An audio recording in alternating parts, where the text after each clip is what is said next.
Olá pessoal, uma boa noite para todo mundo, feliz 2018, a gente está recomeçando aqui a postar os nossos vídeos ao vivo aqui nesse ano e nesse vídeo especificamente eu trago para vocês um assunto muito interessante que na verdade tem tudo a ver com o embasamento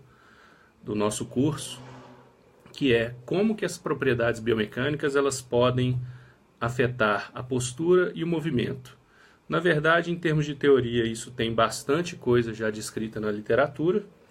mas em termos de evidência científica, a gente está tentando trazer um pouquinho para vocês do que existe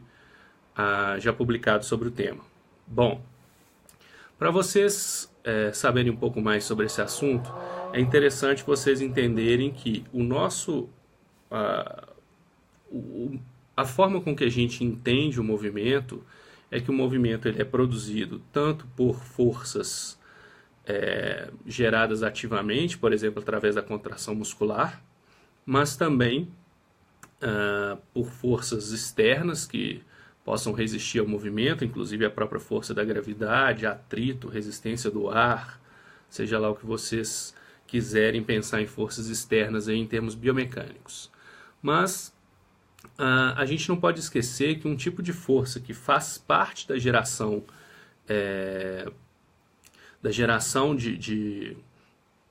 de cargas teciduais e, consequentemente, que possam afetar o movimento, incluem, por exemplo, as forças passivas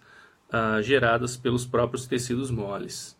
Entre essas forças passivas, são forças que podem ser geradas pela rigidez, que tem a ver com a capacidade do tecido de tolerar deformação, ou tanto que ele resiste a isso, ou mesmo aquela resistência que ela é definida pelo comprimento tecidual. Se o tecido ele tem um comprimento maior ou menor, isso vai afetar a capacidade do tecido de, consequentemente, se deformar e permitir mais ou menos movimento, ou permitir mais ou menos que uma determinada articulação esteja posicionada de uma determinada maneira, de maneira estática, por exemplo. Então, o que existe de evidência acerca disso? O que a gente se baseia para determinar, olha, eu preciso intervir nessas propriedades biomecânicas para a gente poder ter resultados clínicos com os nossos pacientes, por exemplo, né? Um estudo muito interessante, relativamente recente, ele foi publicado por um grupo iraniano, e esse estudo ele avaliou, esse artigo é de 2017, na verdade é bastante recente, foi publicado ano passado, e é um grupo iraniano que fez uma análise uma comparação da espessura, ou seja, da grossura, do calibre da área de secção transversa de músculos cervicais em pessoas com e sem postura de protrusão de cabeça. Ou seja, eles quiseram identificar o que existia de diferença na espessura do músculo nas pessoas que tinham a postura de cabeça anteriorizada. Bom, se a gente para pensar que rigidez é uma propriedade que a gente entende que pode modificar a posição de uma determinada articulação, e essa rigidez ela está diretamente ligada à hipertrofia, ou seja, quanto mais hipertrofiado um músculo está, mais rigidez esse músculo vai ter, a gente pode pensar da seguinte forma, que se eu tenho mais espessura, mais área de secção transversa muscular, eu tenho também mais rigidez, né? Esse estudo ele conseguiu identificar que aquelas pessoas que tinham a postura de protrusão de cabeça, e esse estudo foi feito com mulheres assintomáticas, esse estudo conseguiu identificar que essas pessoas que tinham protrusão de cabeça tinham maior espessura, maior área de secção transversa do músculo esternocleidomastoideo, tá? Que é um músculo, né, que tem origem na cabeça, na região do osso mastoide, e tem um trajeto antero-inferior até aqui, próximo à articulação externo-clavicular. Bom, esse músculo, ele teria, principalmente bilateralmente, se esse espessamento ele é bilateral, ele tem a capacidade de tracionar, né, tanto a cabeça em extensão, quanto a cervical baixa em flexão. Ou seja, ele estando mais grosso, ele também fica mais rígido e ele mantém a cabeça nessa posição, tornando mais difícil para o indivíduo posteriorizar essa cabeça. E se a gente começa a entender que talvez hábitos posturais, atividades ocupacionais, atividades esportivas possam recrutar em excesso essa musculatura por motivos variados, essa musculatura ela pode ter uma adaptação de aumento de demanda. Esse aumento de demanda sabidamente gera hipertrofia e a hipertrofia favorece a perpetuação do quadro. Então, obviamente, a gente vai intervir no tecido que possa estar, por exemplo, tracionando essa cabeça para frente passivamente, né, pela questão da rigidez e da hipertrofia, mas também a gente pode pensar que se eu não intervir na causa do porquê essa pessoa projeta a cabeça para frente, eu não consigo resolver esse problema, né? Isso a gente pode pensar em questões visuais, a pessoa está enxergando bem, às vezes até questões ergonômicas, né? O ambiente, a iluminação do ambiente faz com que a pessoa enxergue mal e ela consequentemente tem que projetar a cabeça mais para frente, ou uma série de outros fatores de hábito mesmo, de culturais, né? Eu tenho o hábito de deitar na cama e pôr vários travesseiros para eu ficar lendo à noite, ou sei lá, gosto de dirigir com o meu carro com o banco muito inclinado. Então, uma série de possibilidades aí.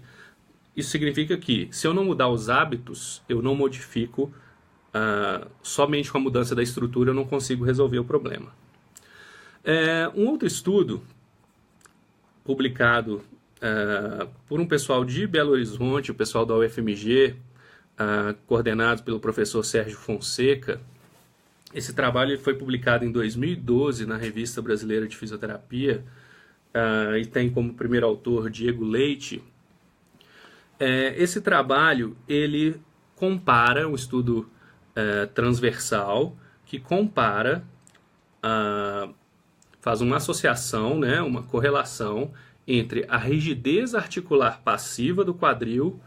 e o torque concêntrico dos rotadores laterais do quadril, ou seja, os rotadores externos do quadril. Bom, esse estudo que usou o dinamômetro isocinético para avaliar essas duas variáveis, tanto a rigidez quanto o torque concêntrico, esse estudo ele conseguiu mostrar que aqueles indivíduos que tinham menor rigidez de rotadores de quadril tinham menor torque concêntrico dos rotadores externos de quadril. Da mesma forma, aqueles indivíduos que tinham maior rigidez de rotadores externos de quadril tinham também maior torque de rotação lateral do quadril. Ou seja, a ideia do estudo é mostrar que, existindo uma correlação de moderada a boa, tá? Entre rigidez e força, no caso torque, isso pode ser um indicativo para a gente de que uma das coisas que determina essa rigidez articular é basicamente a quantidade de massa muscular que esse músculo tem. Obviamente, quanto mais hipertrofiado ele for, a gente sabe que hipertrofia está associada à rigidez, mas quanto mais hipertrofiado ele for, ele também é capaz de gerar mais força. Então, possivelmente, essa associação entre hipertrofia e movimento, ou seja, rigidez passiva, poderia ter um impacto interessante, né? E se a gente parar para pensar que pessoas que têm pouca rigidez de quadril tendem a ter movimentos ruins, entre aspas, de membros inferiores, como, por exemplo, excesso de rotação interna de quadril, valgo dinâmico, pronação excessiva, talvez uma das intervenções para melhorar esses movimentos de membro inferior seja aumentando a rigidez de quadril da musculatura rotadora externa de quadril, como o glúteo máximo e os 6 pequenos rotadores externos, ali, os famosos OO, GGPQ, né? Obturador interno e externo, gêmeo superior e inferior, piriforme e quadrado femoral. Esse mesmo grupo do professor Sérgio Fonseca tem um trabalho mais antigo, cuja primeira autora é a professora Juliana Ocarino, que também mostra uma associação entre rigidez e hipertrofia, né? Porque foi provocada uma hipertrofia muscular através de um programa de fortalecimento, no caso nos flexores de cotovelo, e esse fortalecimento muscular gerou secundariamente, no médio prazo, depois de um período de 6 semanas, foram reavaliados os voluntários e observou-se uma mudança na postura do cotovelo, ou seja, essas pessoas, mesmo quando relaxadas, mantinham o cotovelo mais fletido, um sinal de que essa hipertrofia gerada nos flexores de cotovelo foi capaz de modificar possivelmente a rigidez muscular, né? Além disso, acho que a gente pode citar também o meu próprio trabalho de mestrado, que também foi sob a orientação do professor Sérgio Fonseca, que a gente identificou, através de testes no isocinético, que os músculos retratores de escápula, ou seja, trapézio e romboides, eles tinham uma menor capacidade de gerar força em posições mais alongadas e uma maior capacidade de geração de forças em posição mais encurtada. O que sugere que essas pessoas que têm protrusão de ombros, que foi o foco do objeto da nossa pesquisa,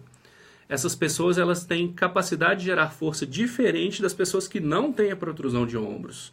Ou seja, os músculos retratores de escápula dessas pessoas,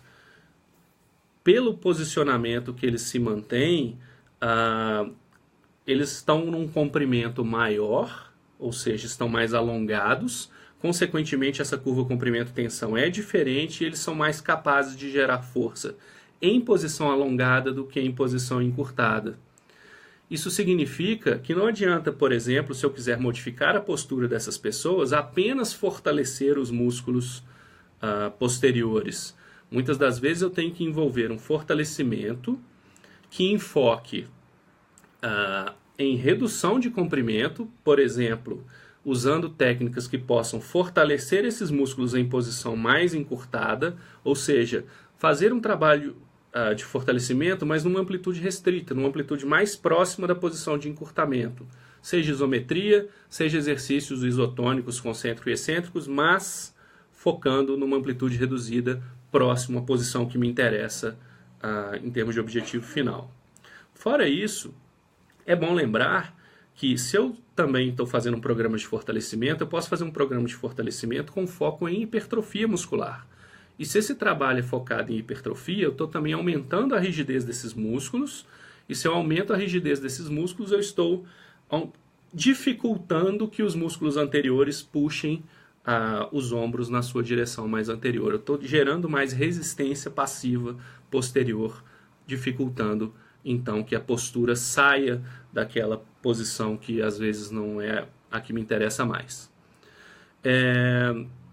Espero que através de essas 4 ou 5 evidências que a gente apresentou aqui, já dê para ter uma noção um pouco mais geral de como que a gente possa entender modificação de postura e movimento, e a partir daí a gente começar a elaborar alguns programas de intervenção, né? As intervenções provavelmente a gente vai discutir em outras ocasiões ou até em outros vídeos que a gente já postou antes, né? Não deixem de conferir. Um abraço e até uma próxima conversa.